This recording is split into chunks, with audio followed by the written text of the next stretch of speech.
माननीय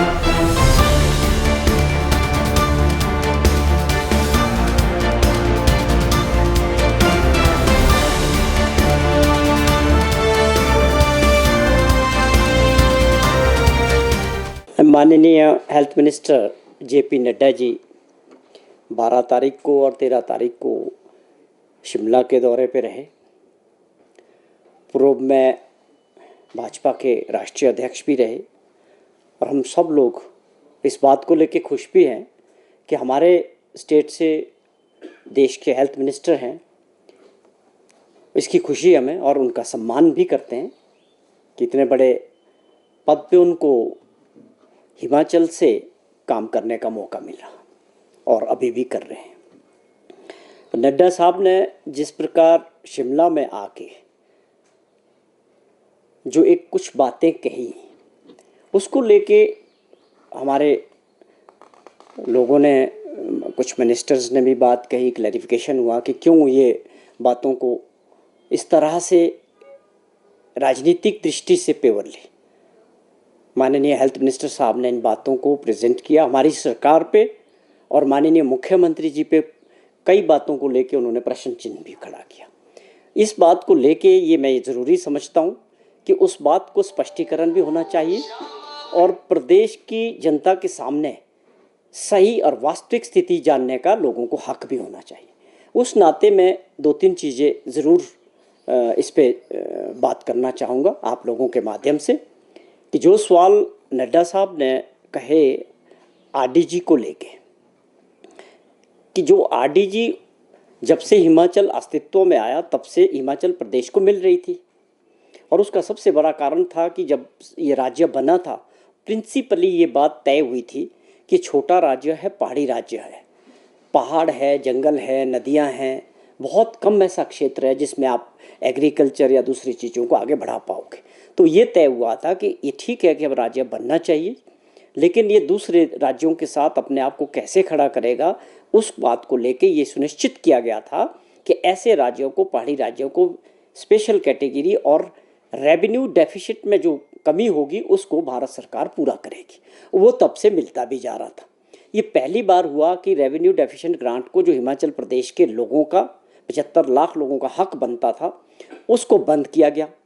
बड़ा दुख हुआ, बहुत अफसोस हुआ कि आप लोग अपने लोगों की और अपने राज्यों की लड़ाई को लड़ने के बजाय हिमाचल प्रदेश के सभी भाजपा के बड़े नेता, खास तौर पे जगत प्रकाश नड्डा जी जहां आज है, जो कद उनका है आज राष्ट्रीय और राजनीति में, उनसे इस बात की उम्मीद हमें नहीं थी।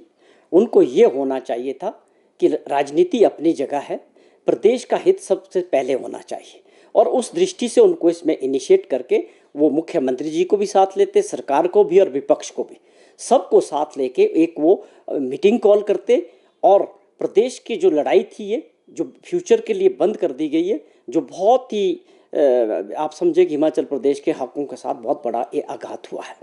तो नड्डा साहब को इसमें इनिशिएट करना चाहिए था कि हम मिलके इस चीज़ को जो है भारत सरकार के सामने रखेंगे कि हिमाचल किस तरह से इसकी वजह से पिछड़ सकता है विकास की दृष्टि से। वो नहीं हुआ, लेकिन उल्टा आप उसको जस्टिफाई कर रहे हैं कि ये बंद होना ही था।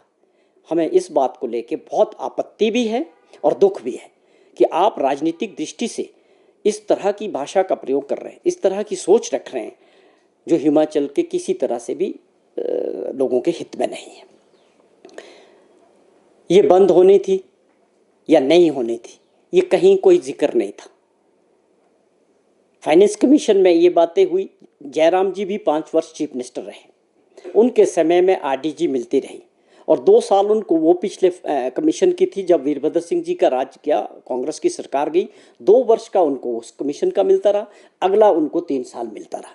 5 साल उनको जो है पूरी जो है रेवेन्यू डेफिशिएंट की ग्रांट कम से कम 40,000 करोड़ रुपया जयराम जी के टाइम में मिला।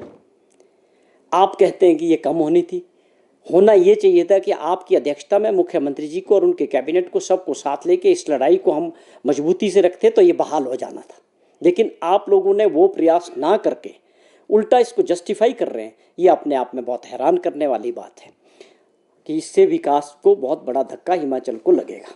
जब आपके राज में मिला तो जयराम जी ने क्या किया? जयराम जी को अगर पता था तो उन्होंने कौन से कदम उठाए उन 5 वर्षों में। आपके समय में 40,000 करोड़ वो मिला और तकरीबन 5 वर्षों में जो जीएसटी कंपनसेशन मिला और उसके अलावा जो आपको स्पेशल एक पैसा मिला कोरोना के दौरान, ये सारा इतना भारी पैसा जयराम जी के समय में आया। अगर वो इस बात को समझ पाते, अगर ठीक व्यवस्था बनाते, फाइनेंशियल मैनेजमेंट ठीक करते, तो आज प्रदेश की आर्थिक स्थिति वो नहीं होती जो आज है।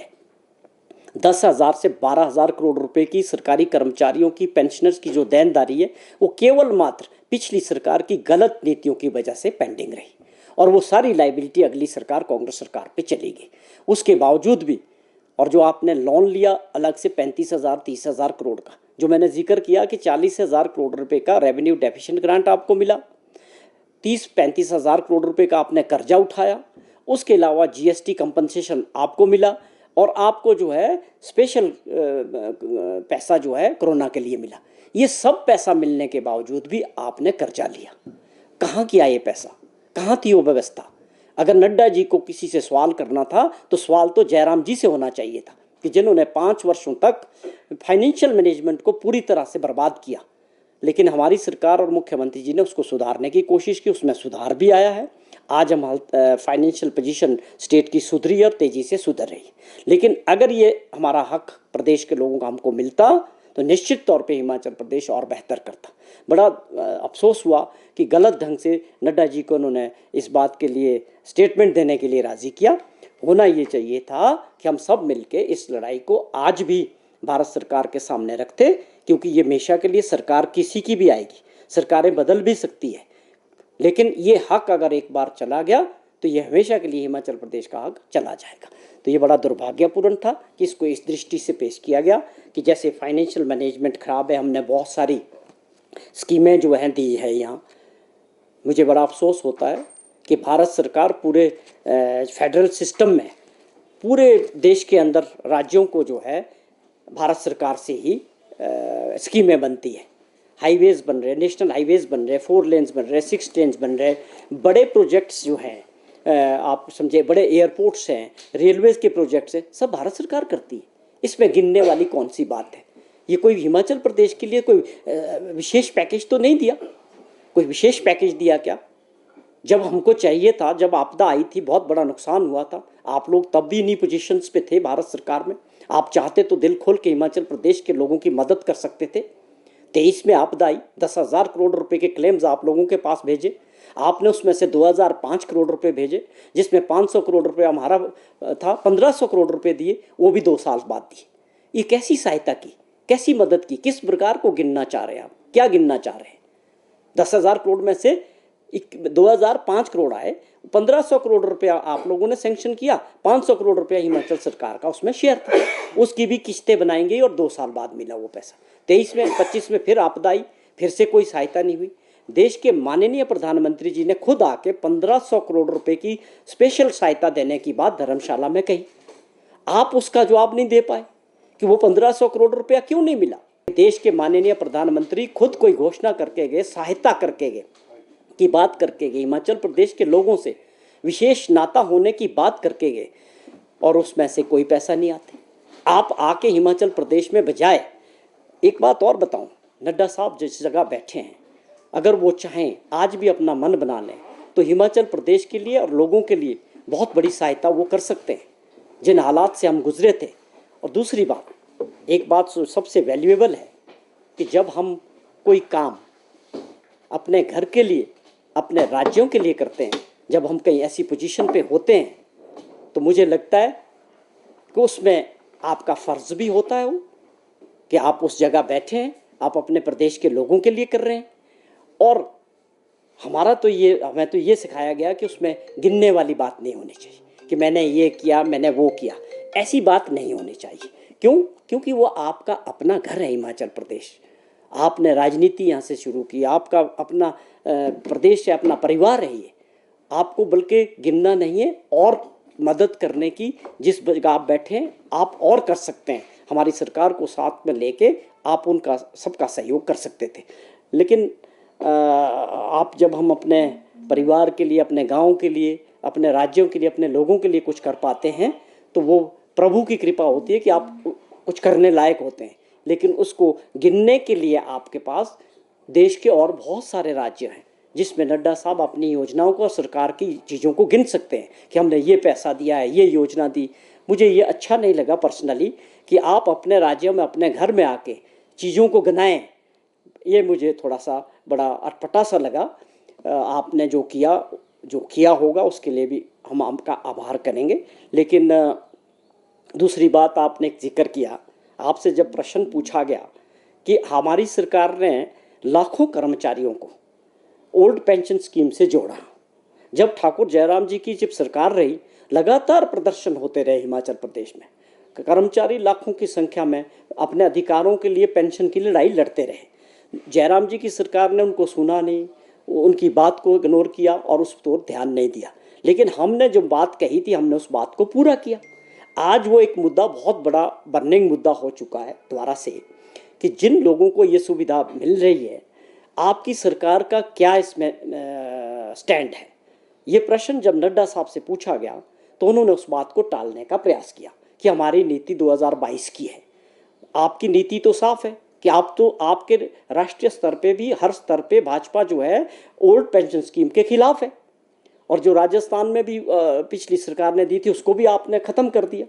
आज भी आपकी नीति नहीं है, तो आप साफ तौर पे इस बात को स्टैंड जाहिर करें कि हम इसके खिलाफ हैं। और जयराम जी ने बार बार, जब जिस आदमी ने ओपीएस को नहीं सुना, आज वो उसके खिलाफ है। तो ये अपने आप में बहुत बड़ा प्रश्न है उन लाखों कर्मचारियों का जिनको कांग्रेस पार्टी ने ओपीएस से जोड़ा है कि क्या ये सरकार भाजपा की जो भारतवर्ष में है, अगर हिमाचल प्रदेश में उनका क्या स्टैंड है। साफ तौर पे ये जाहिर हो गया उस दिन की प्रेस कॉन्फ्रेंस से कि आप इसके ओपीएस के खिलाफ हैं। तो ये हमारे लाखों कर्मचारियों के भविष्य का सवाल है। उनके ऊपर एक बहुत बड़ा प्रश्न चिन्ह इस बात को लेके कि कभी भविष्य में हिमाचल प्रदेश में अगर कभी बदलाव हुआ तो भाजपा की सरकार जो है कर्मचारी विरोधी है और इसको ओपीएस के खिलाफ है। तो ये बात तो इससे साफ तौर पे जाहिर होगी। मनीष मान जी, जिस तरह